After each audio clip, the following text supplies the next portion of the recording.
Welcome to the No Plays podcast. That's right. I am Paul Nelson. I'm joined as always by Alex Gullett. We're talking sports. We're talking about football, basketball, baseball. We got a huge show for you guys today. We missed you, Alex. I missed you, buddy.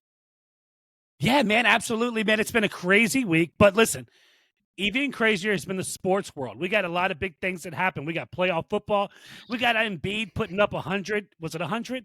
I don't know. I think it was as real as like Bill Russell's. I think Bill Russell probably scored 70. And so we got that going on. Hey, look, Cat put up 60 in a loss, shot his way into that loss, might I add. Yeah. And so it's been a crazy sports week. Yeah, it's been nuts, man. I've been super depressed. It came to work. It's funny when I come to school now and kids are like, "Hey, you doing all right, buddy?" And I'm like, "Listen, okay, I'm the adult. I'm fine. I've seen way worse losses than this. It did stink, but that's okay, right? So let's just go ahead and jump into it, yeah? Can we start with this though? Like, if there was a motto that you had to give a Buffalo Bills franchise or the Buffalo Bills fans, at this point it's got to be wide right? It has to be wide right. That's the only thing that can explain Buffalo at this point. I mean, how many times did it have to happen in big games? Wide right, Buffalo Bills. Yeah, I don't know what's further right, Bills field goals or like Trump's policies. I don't know. Either way, it's pretty right. And as conservative, I can say that. So I count, right? Yeah, that was hard. And as a comedian. Yeah, well, no, not so much, but yeah, we try. It was brutal. It was tough. Josh Allen played his tail off. I think he made the two best throws in that game. Okay, he made he, as you always say, he dotted up Khalil Shakir in the end zone, a place where only he could throw it. Perfect pass, and then the 63-yard bomb to Stephon Diggs that Diggs didn't catch. That was irritating. So all the Stephon Diggs people out there who are like, "See, man, Josh was nothing before Diggs." I'm tired of hearing it. Okay, Josh was everything, did everything to win that game, and then just didn't win the game. It's really sad because, listen, I'm a Diggs fan because, we have the better brother on Dallas Cowboys. He plays cornerback. This one does. You do. But here's what I'll say. Really crazy stat to end the year. Stephon Diggs was targeted twice as much as Shakir. Shakir had more yards than Stephon Diggs down the stretch in the last like 4 or 5 games. It's pretty wild. Might have been the last 10 games. Saw a weird stat on it. But since Thanksgiving, Stephon Diggs has 80 targets. Khalil Shakir, I think, has like 33, and Shakir has more yards. Wild. Absolutely. That to me, that's absolutely mind blowing. Something happened in that relationship. Don't know what it was. It was kind of like when Joe Brady took over. Now we do say the best Brady was in Buffalo this year, right? I think we could all agree with that. But I don't know if it was route tree that they had him running. I don't know what it was. There were some blatant drops there also. It was drops. That's a horrible drop. But I don't know, man. Listen, you have to. We talk about the Bills, and you wear the hat, you wear the gear. You are a Bills fan, but kudos to Kansas City for coming out of the woodworks in the playoffs. Like, this team legit looks like the Kansas City Chiefs that could win the Super Bowl. Patrick Mahomes, Andy Reid doing it again, and I've been on that bandwagon for a long time. I've said Andy Reid, Patrick Mahomes, the best coaching quarterback duo ever in the NFL history. Yeah, I mean, I still don't think you're right. I still think it's Brady and Belichick. But playoff Pat is a real thing. He's wearing the shoulder pads. He's putting all the weight of Kansas City on him. He plays with zest. He's awfully zesty out there. But he manages to get the win. So, yep. Taylor Swift is heading to Baltimore. Listen, we got some teachers here who are going to head up to the game. Excited to hear from them. That's exciting. They can go ahead and have fun, sit in the rain. The Ravens, though, the Ravens put on a show themselves, beating the upstart Houston Texans, kind of snapping C.J. Stroud, Coach D'Amico Ryans back down to earth. What'd you like from that game? Hey, listen, kudos to coach. Kudos to coach, right? Again, a while ago, you, me, coach, Frank Lafada, we had a podcast 3 for 3. He was all over the Lamar bandwagon. He was the only one out of the three of us that was like, Lamar's legit a top 3 quarterback in the NFL. We were like, no way. And you can go back and look at it. I've went back and listened to it. We were giving Lamar a lot of crap. You and I were. But let me just, and he didn't do anything special. He was 16 for 22 for 150 yards, 2 touchdowns. But he ran the ball 11 times for 100 yards. Yeah, 11 attempts for 100 yards. And as I'm watching the game, I'm going, he just does whatever he wants. Like, he's slippery, he's fast, he's quick, he does what he wants. There's shades of Vic. I mean, and I mean Vic at Virginia Tech. Like, when Vic would just take off and you go, he can go anywhere he wants on the field. And like it or not, Lamar Jackson, Frank was right. You know, Lamar's had an excellent year. He's probably going to win the MVP. He already got paid. He's a good quarterback.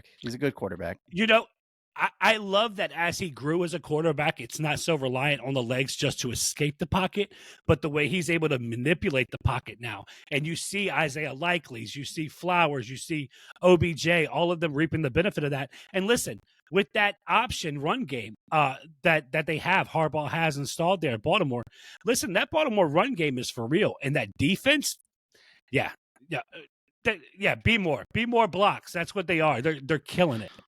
Yeah, I still think the greatest addition to that team wasn't Odell Beckham. It wasn't Zay Flowers. I think the greatest addition to that team was probably Todd Monken. His offense, you know, you were questioning it early, getting away from Greg Roman. Nobody was questioning that.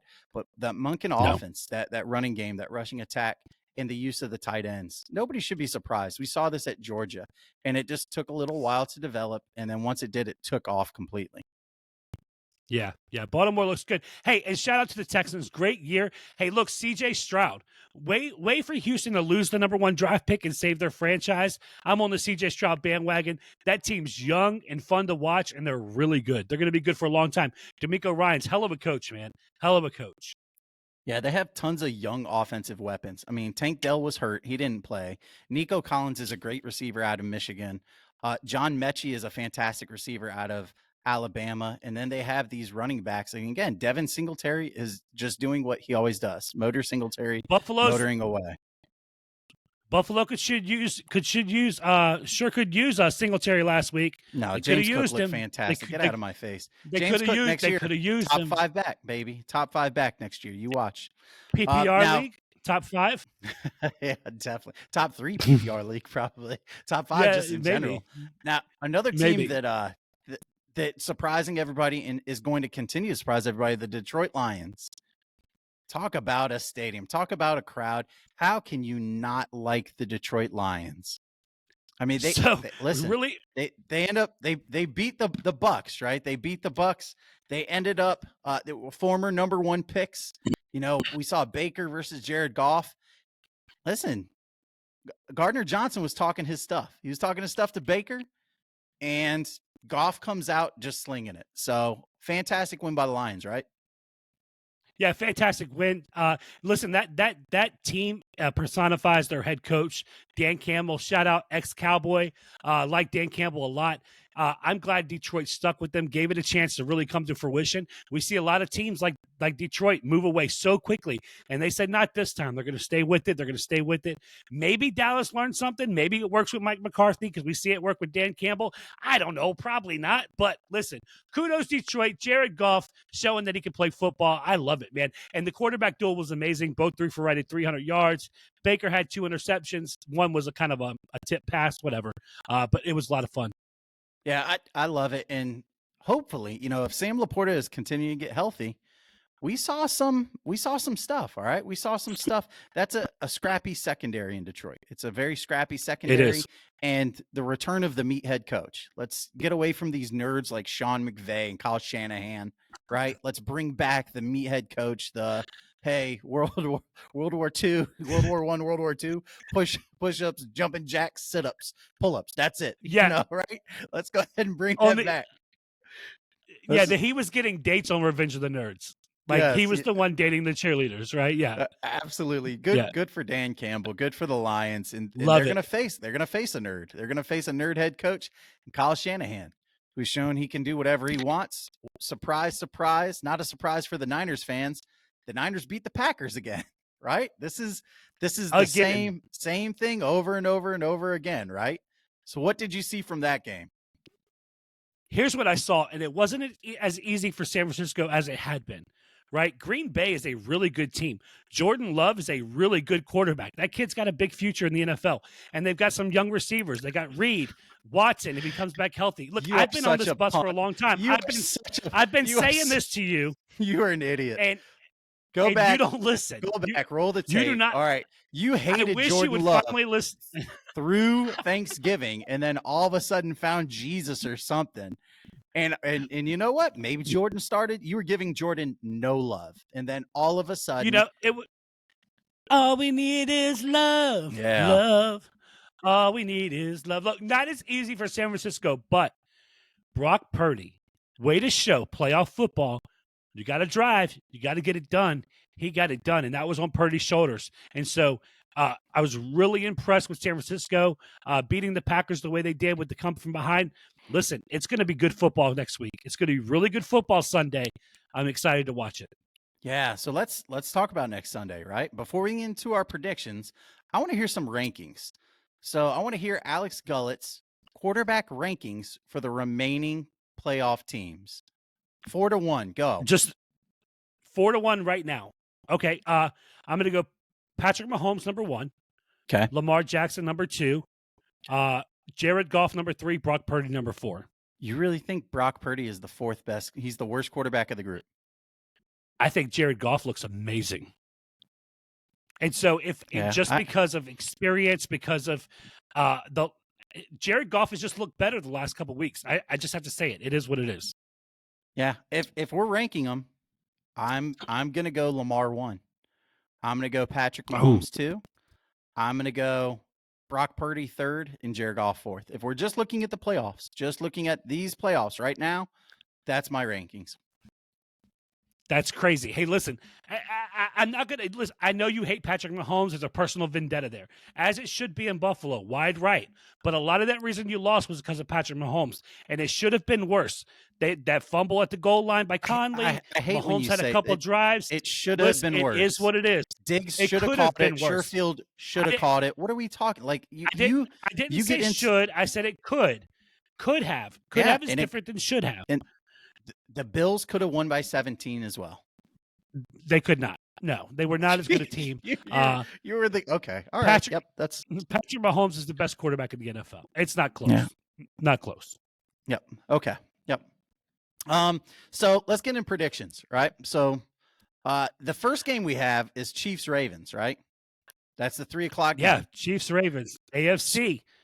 So who do you got winning the game? What do you think the score is? This is tough. Now, if you look at the logo, if you look at the Super Bowl logo, and there's a big thing going about right now, it's purple and red. Purple. So but it's anybody that says it, yeah. So anybody that looks at it's going to say, oh, well, we already know the script. It's going to be Baltimore 49ers. That's the game. I'm going to go against script because hear me out. The NFL cannot be rigged because the Dallas Cowboys are the most popular team in any sport, and they haven't been in a Super Bowl since 1995. Okay? There's no way the Dallas Cowboys – I saw that. I'm so tired. I'm so sick of that right now. Between you and Coach sending me dumb stuff about Tony Romo's – yeah, the field goal. I saw that. I saw that. Saw what?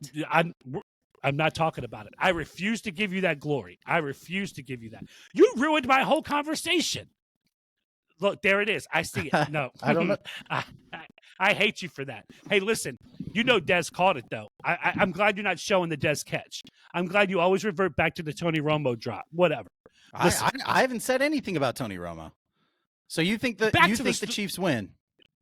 I think the Chiefs win. I'm going to go Patrick Mahomes, Andy Reid. I think they get it done there. I love the back end of that football team. They're going to lock up Zay Flowers, Isaiah Likely, OBJ. It's going to come down to the run game. I love Chris Jones in the middle of that defense. I'm going Kansas City. What's the score? Hey, Hey, look, the over-under is 44.5, and the Ravens are favored by 3.5. I'm going to say Kansas City 27-17.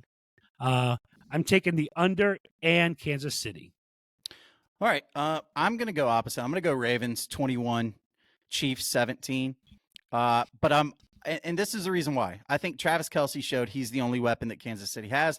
And I think the Ravens have not only multiple defenders to worry about that, but I think you can put Kyle Hamilton one-on-one with Travis Kelce, and Kyle Hamilton's going to win that. He deserves some defensive player of the year love this year. Kyle Hamilton has been fantastic. So good. He's super sick coming out of Notre Dame, sick. And then I would say this. Changer. It's going to be nasty, crappy weather, horrible weather, rainy, nasty. If Mark Andrews plays, who you have to guard Mark Andrews, Zay Flowers, Isaiah Likely, who's been an amazing turnaround halfway through the season. He's got tons of chemistry with Lamar. Dalvin Cook has been a fantastic pickup for nothing.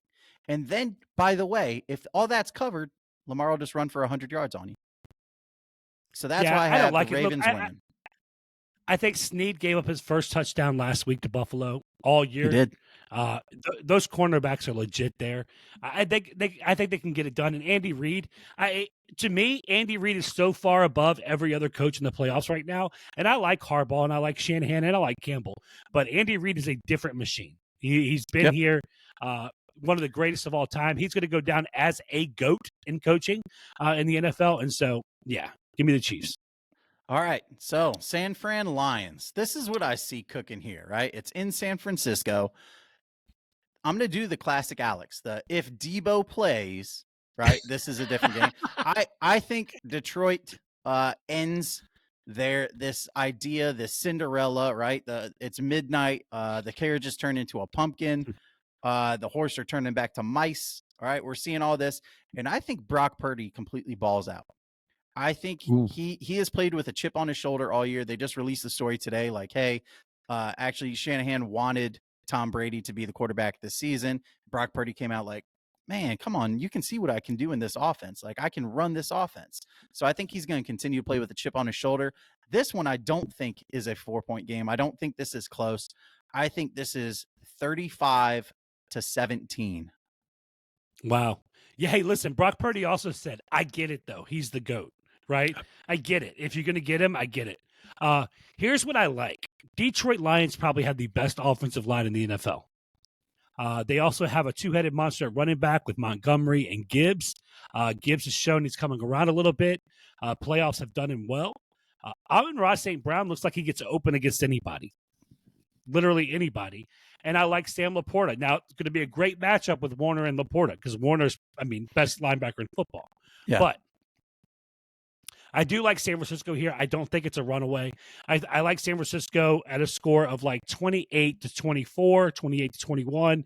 Give me the 49ers here. It's going to be a good matchup. You would take Detroit's defensive line ahead of San Francisco's? Offensive line.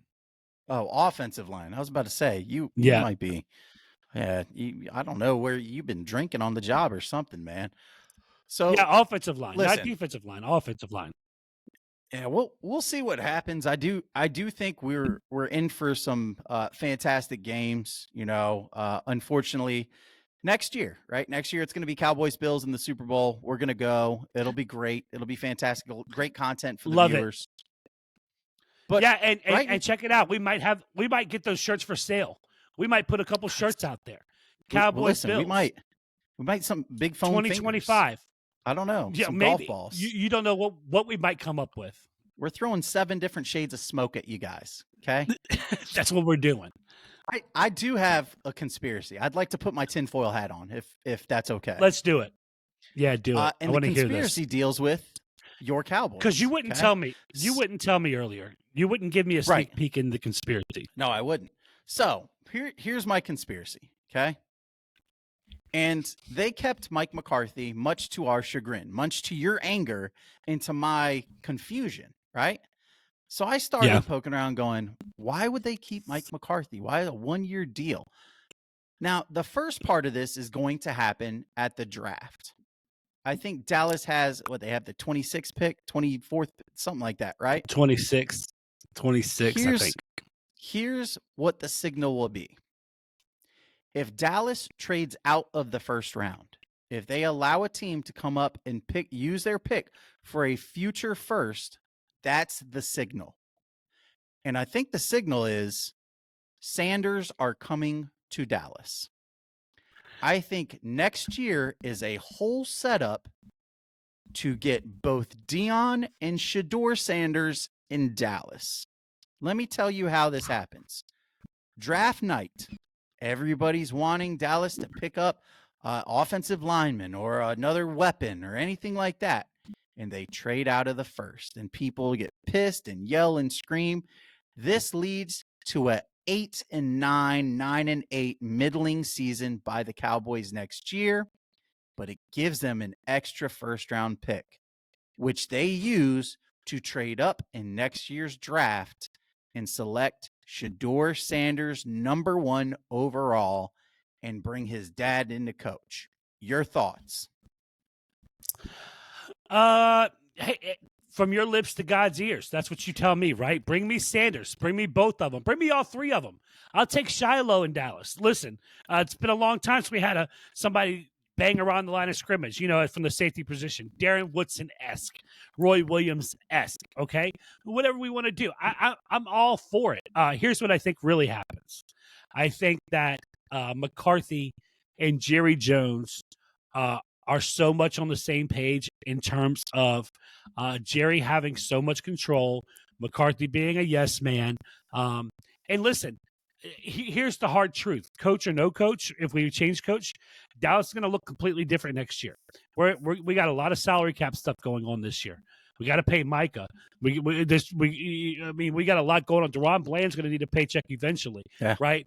Jordan Love or Stephon Gilmore. Who are you keeping? I don't know.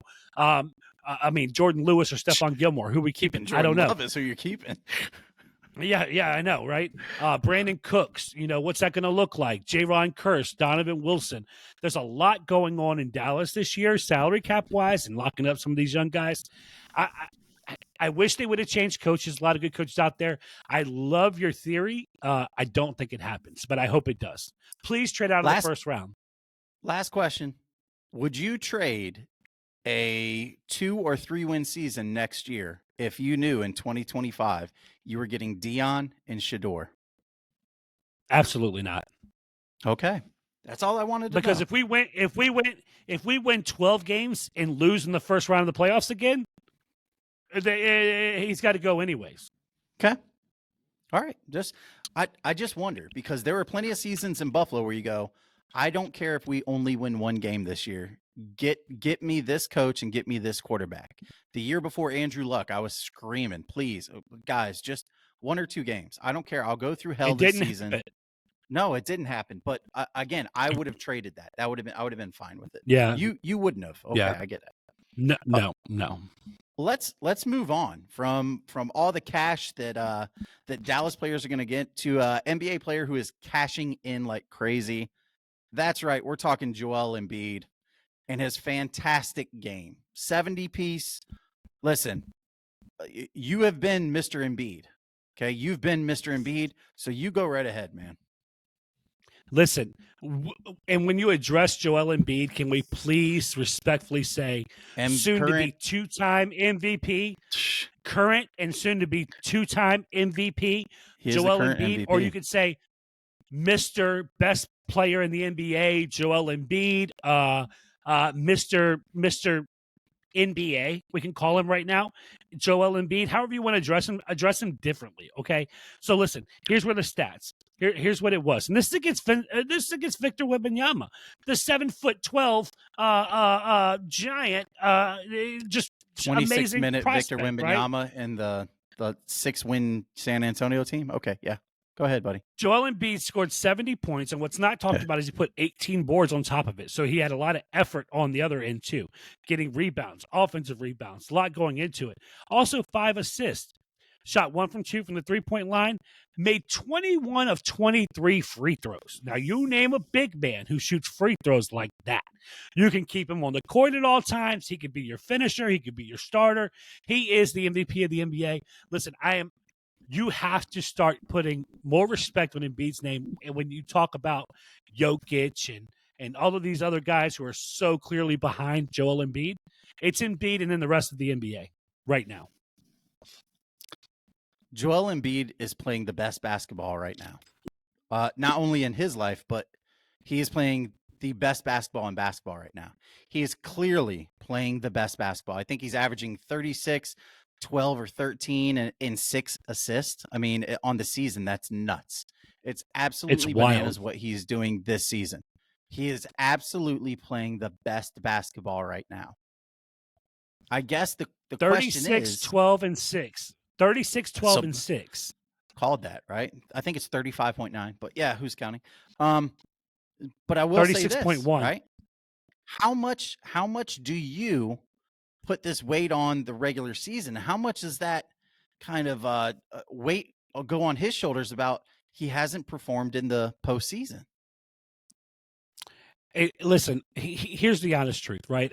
Players are going to be measured by the championships because there were some really great players in the 90s and the 80s that we don't speak about much anymore. The Patrick Ewings, David Robinson before he got Tim Duncan, John Stockton, Karl Malone's. We don't say Dominique that name Wilkins. here. Karl Malone, Dominique Wilkins, right? There's a lot of players we can go through the list and say, man, but they never got that chip. They were never the number one guy on a championship team. You know, Barkley never got a chip, never got one. Gary Payton never got one. Yep. You know what I mean? Like there's so many of these good players. Gary Payton got he got it with Miami. He got one. Didn't he get it with who? The Heat. I think he was like 45 at the time. I think he got it in Miami. So yeah, wasn't it like LeBron's? It was Dwayne Wade's first year, right? Yeah, I think so. Yeah, he was 90. I don't think it's Wade's first year. I think it was second year, but yeah, second year, whatever. Listen, you're right. It is what it is. He's got to win in the postseason. He can't wear himself out in the regular season, score 70, score 40, whatever it is, and then not get it done in the postseason. He has to get it done in the postseason. If he wins a chip this year, if Philadelphia wins, he's the best player in the NBA, hands down. Yeah, you're not wrong if that happens. It hasn't happened yet. So I'll say this again. Joel Embiid is playing the best basketball right now. The best basketball player is still Nikola Jokic. No. Say whatever he you is want. Clearly, I get it. No. Joel Embiid is clearly the top player in the NBA. You have this fantastic ideas when it comes to like, hey, when I compare this guy, yeah, but he hasn't done it in the postseason, so it doesn't matter. Unless it's one of your dudes. And then all of a sudden it turns into like, oh, no, but he's still playing the best he's playing right now. He's the best ever. Yeah. So can we go back? Let's get to know that. Let's go back really quick because I think the Sixers just played the Nuggets. It wasn't long ago. When was it? A week ago, 2 weeks ago, the Sixers and the Nuggets played again. Who cares? It's not the postseason, right? That's what you just got done saying. He literally here it is. Just got done saying it does not matter unless he does it in the postseason. The last head-to-head matchup, the Sixers won 126-121 Denver. Jokic had 25, 19, and 3. Great game. Joel Embiid put up 41, 7, and 10. Okay? On Jokic, did what he wanted to do. It's not even close, these two. You're right, it's not. Jokic is the better player, and Joel Embiid is playing better basketball right now. Because Jokic has said, I don't care. I just care about the postseason. I'm going to go ahead and do my thing for the postseason. And he did. So, again, you are picking and choosing stats that help your argument. I get that. That's fine. Let's go on to the guy who used to coach with Joel Embiid. Now he's going to be coaching against them. Bucks fire Adrian Griffin. In comes Doc Rivers. Is this a desperate move or a good move? No, I think it's a good move because there were so many rumblings about Milwaukee. And I know 30-13, second best record in the East or third best wherever they're at. I get all that. But if the players have something going on with the coach and they're not doing this, it's not going to work. It's not going to work. There's going to be times when you're going to have to rely on the mind of the coach, where the players are going to be like, help us. We need a play, or we need this, or we need that. We need a speech. We need motivation. And if that guy has lost the ability to do that for that team, he's got to go. Doc Rivers is that guy. Yeah, this started before the season officially started, right? I mean, we saw one of the very first moves was, hey, I guess they got into it at practice. Terry Stotts is leaving the team. And then more stuff came out and said Terry Stotts, whose only reason for being there was to design the offense around Dame like he did in Portland when he was there and Dame was there. And I guess Adrian Griffin, talked down to him, undressed him in front of all the players and things like that. That's not how you treat a fellow coach. And Terry Stotts says, I don't need this. Then it turns into Adrian Griffin. The whole goal was he's going to unlock these new defensive schemes. And you had Brook Lopez, Bobby Portis, and Giannis playing on the wing. There was no drop defense. Wild. They started doing drop defense now when they started winning. It's just unreal, unwise. Doc Rivers, I'm excited to see him in Milwaukee. Again, we'll see what the playoffs happens. Doc Rivers is the snake bit coach. But last time Doc Rivers put on green, he got a chip. Yeah. He got a chip out of a green uniform, right? And so actually tied you guys, put you guys one behind LA. And so really good. LA got the IST now. We got one more banner. It is what it is, right? But yeah, Doc Rivers, really exciting to see. It's not a banner. It's like a poster. So you call it what you want. Yeah, I just did. I called it what I wanted to. You're the one who called it a banner. They hung a banner. You call it what you want. Yeah, I think it's a good move. I don't think it was a desperate move. I do think there was a hint of desperation, and I think we need to start talking about Giannis a little differently. I mean, Giannis is starting to he's becoming more and more American as we speak, right? He's becoming that little bit like Coach Killer, maybe? I don't know. Jason Kidd, very self-centered. Coach Bud gone. Like, wait a second here. Adrian Griffin gone. All right, so we'll see how it shapes up. Where is very Milwaukee? LeBron-esque? Very LeBron-esque. Who are your top 4 teams in the East right now? If you had to rank, not even right now, just looking into the future, looking into the end of the year, who do you think? So we want to go into the future. Yeah, I mean, for the East right now, because does this help Milwaukee that much? I mean, I think this is a big game changer. This is a game changer. This is gonna change the projection of their season. Now they were already 30-13. It's not like they were a bad team, and I don't know that this moves the needle above Boston. I still think Boston's the more talented roster, right? Celtics you got Boston clearly. First, I mean, second. Yeah, so I got Boston number 1. I'm gonna go Bucks number 2. I like the Sixers at number 3, and then it's kind of a toss-up for me because it's Cleveland or it's Miami right now, and I really like what Miami did in some spots. It's going to make it a lot. It's going to make a big difference. Miami, I think, is the 4th best. All right, and they just made a move, and this is the opening salvo, and everybody was saying Miami needs more scoring. So who do they bring in? Let's just bring in another 20-point per game scorer, Terry Rozier, another guy, former guy to wear green. Between Terry, between Bam, Jimmy, Tyler Hero, they have 4 20-point per game scores. Okay. And Terry Rozier, say what you want. He's a dog on defense. Okay. He is a dog on defense. Dog. This isn't the guy who was looking like a pup in Boston. He has earned those miles on those knees. He has earned those minutes in the playoffs. And he is not one that lacks confidence. So this Miami team is a sleeping giant. They are the only team, not the Bucks, not the Sixers. They are the only team that scares me as a Celtics fan. Okay? That's the only team that scares me. Yeah, hey, you got a point. Look, when you add a guy like Terry Rozier, you take out Kyle Lowry, of course, who's part of that trade, right? Now you have that offensive pop to go along with Tyler Hero. And these two guys are going to be the creators on the offense. They're going to get their own basket. They're going to go to the rim. Terry Rozier will throw it up from anywhere. That's just who he is. He's always been that. I didn't like the way Charlotte utilized him, but they had a lot going on in Charlotte. It is what it is, right? Terry Rozier can score the bucket. Then you got to think about it. The defense in Miami. When you got Bam Adebayo, probably the best defender as a center in the NBA outside of Anthony Davis, right? Jimmy Butler, That guy's Rudy a lockdown Gobert, wing. but He's gonna. I mean, yeah, okay, Rudy Gobert. You got me. Victor Right? Wembanyama. So probably no way. Bam's right there. Okay. Bam can guard 1 through 5. Bam can guard 1 through 5. Victor 1 can. through 5. He can. No, he can't. He's Okay. slow-footed. Bam can do it, and he makes up for it with his drop step and blocks. Okay, but go ahead. That's true. I mean, it is what it is, right? Whatever.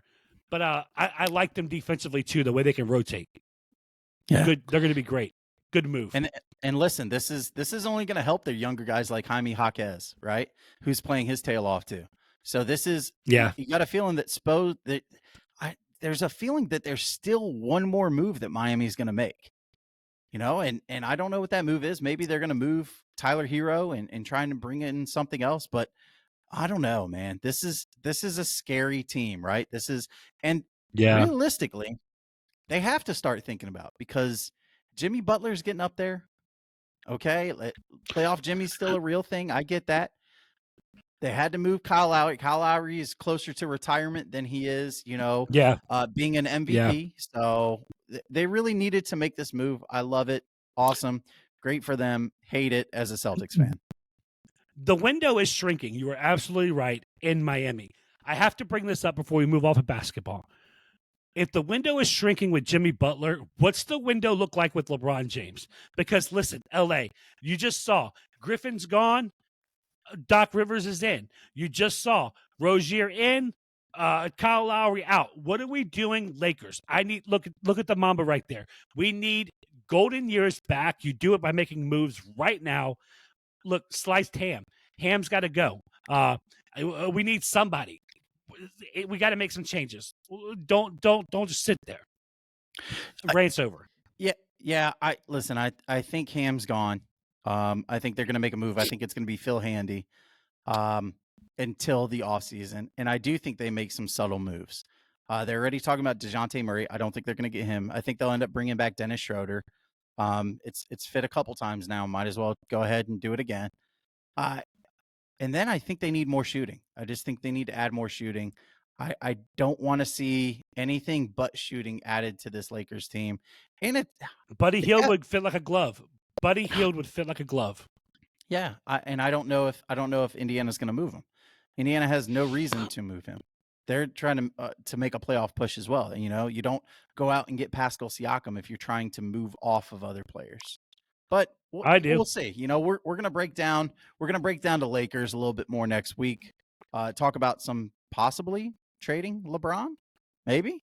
Yeah, catch me on NBA 2K anytime you guys want to try it out. I'm GM'd over here. I've got Zanzan1002. I'll smoke any of you guys, whatever. Old man still got stakes. That's what it is. Such a child, man. Such a child. Whatever. I get so mad at these teams. Last thing we got to talk about is good old America's pastime. That's baseball. Big announcement, right? Hall of Fame. Big announcements. They announced who made it.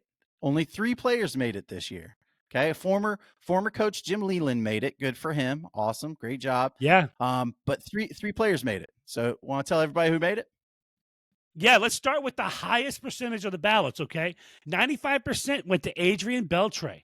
All right, listen, great, much deserving. 286 career batting average, 3,000 hit club, 477 home runs. He had 6 top 5 MVP voting, 5 Golden Gloves. Listen, the guy was everything. Give me your thoughts on Adrian Beltre.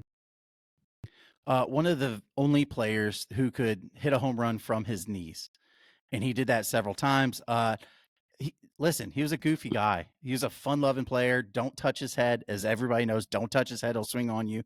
But he's just a consistent guy. He played in Seattle, played in Boston. So I hated him when he was there, and then played for the Texas Rangers.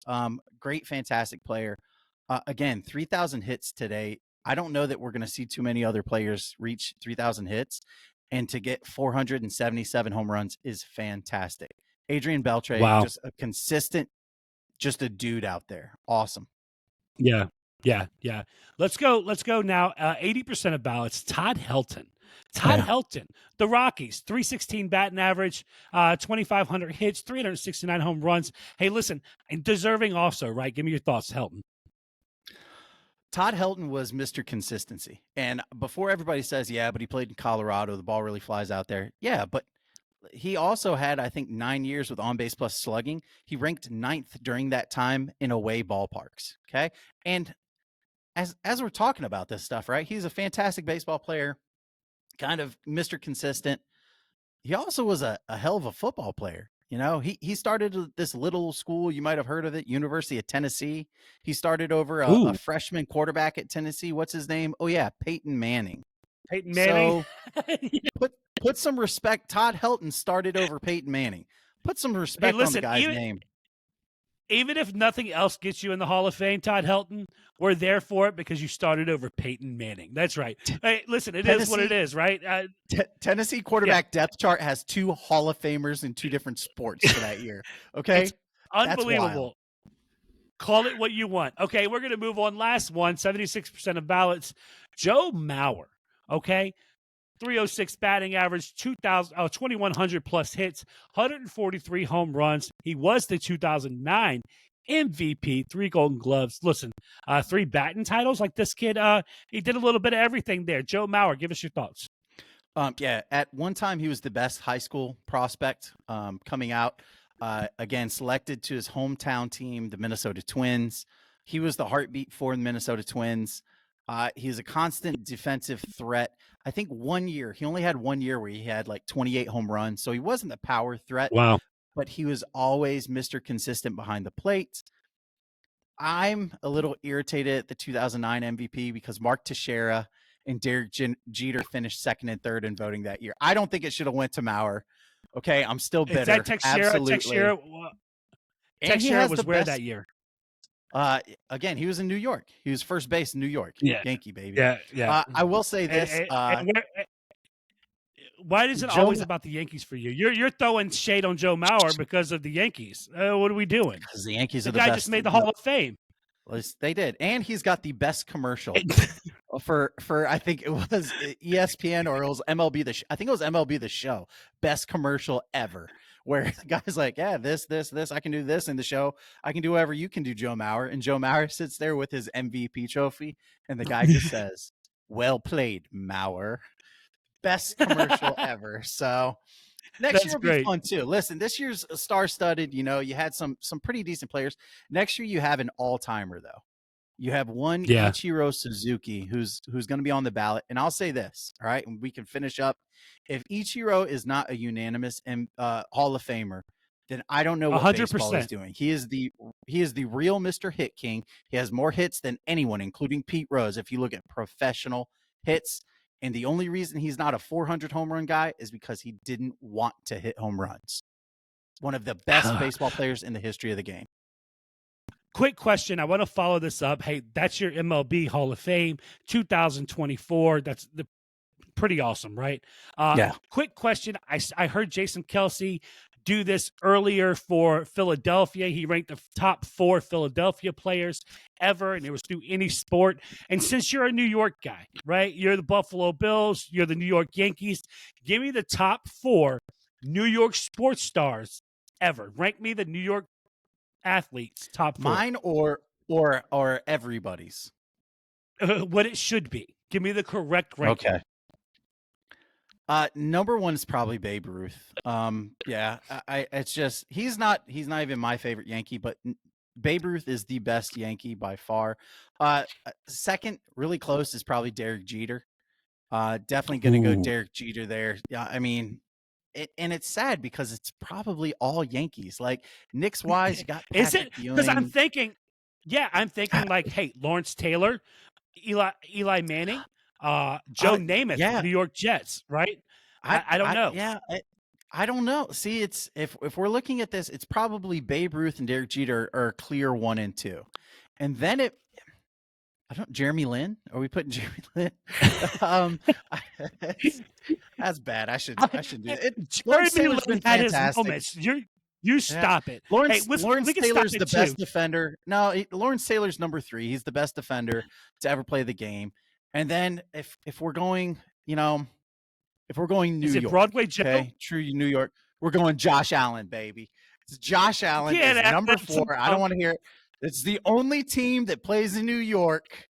Josh Allen, number 4. Don't at me.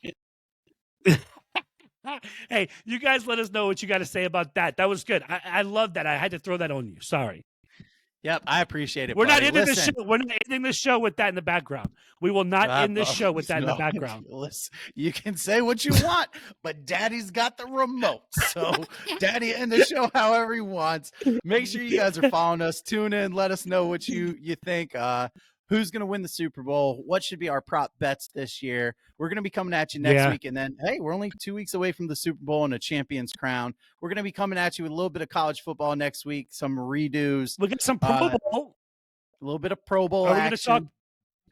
They have like Pro Bowl stuff coming out yet? They do. And NBA trades. Trades are going to heat up. And like I said, we got some LeBron trades. So be thinking. Make sure you let us know. For one, Alex Gullett, I'm Paul Nelson, and we'll see you at No Plays Off. He's not my daddy. We got to go.